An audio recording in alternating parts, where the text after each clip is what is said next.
Confucianism is ito yung isang philosophy na nagturo ng tamang pag-uugali ng tao at relation sa society. Ito ay nakikita natin yung mga painting at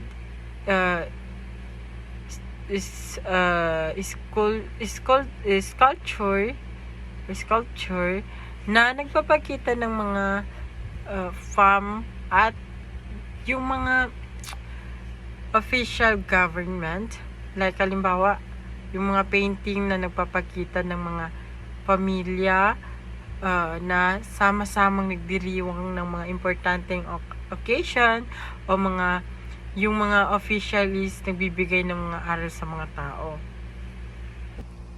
And dito naman tayo sa influences and unique styles in Chinese art. First, ito yung Indian models briefly inspired Chinese artists due to Western missionary interaction. Ito ay dahil sa pagdating ng mga idea at culture mula sa ibang bansa.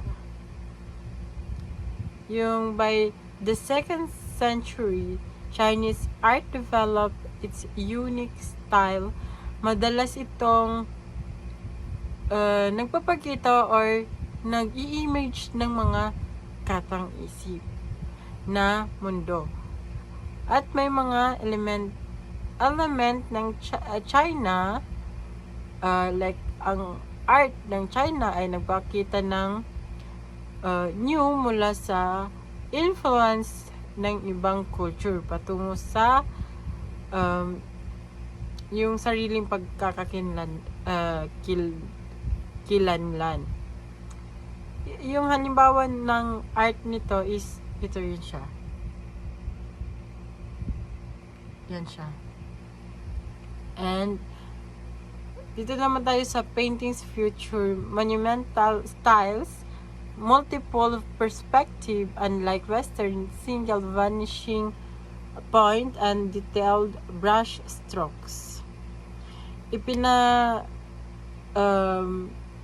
Pinopoint of view dito, yung pinapakita nito is ang difference ng arts ng China sa arts ng West or yung sa East, kung saan may mga pinapahalagaan ang lawak at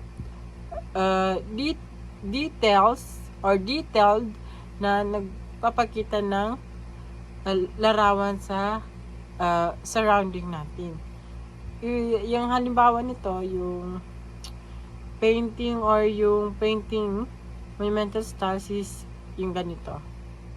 Pakita ko rin sa inyo sa PowerPoint ko. Yan siya. And the last which is dito sa my influences and unique styles, ito yung porcelain, known for intricate designs and intergenerational artistry, often centered on nature themes.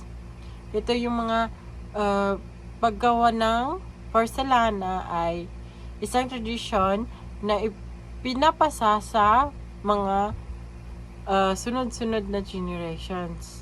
Like halimbawa dito sa atin, yung generation natin kasi dati, yung mga bata pa, mga parents natin, hindi sila gumagamit ng cellphone. Naglalaro lang sila, ganun, kasi hindi pa yun uso. Nung patagal ng patagal, ang generation is na nalulung na sa gadgets ang mga bata. Madalas din to nagpapakita ng pag-care sa ating environment. The themes and symbolism sa arts ng China or yung sa Chinese art.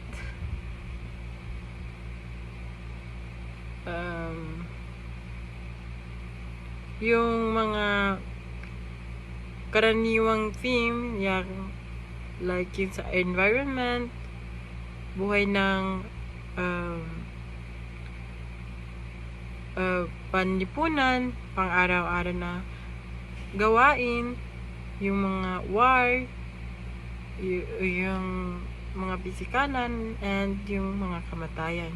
Common themes include nature, yung mga war, violence, and death. Ito yung Chinese art na malawak, and yung mga subjects na napakahalaga ng environment, at madalas itong pinapakita ng mga tao, bahagi at hiwalay dito. Like halimbawa, yung mga painting ng mga mountain, lakes, trees, at mga human na naglalakad or nagmumuni-muni sa gitna ng environment.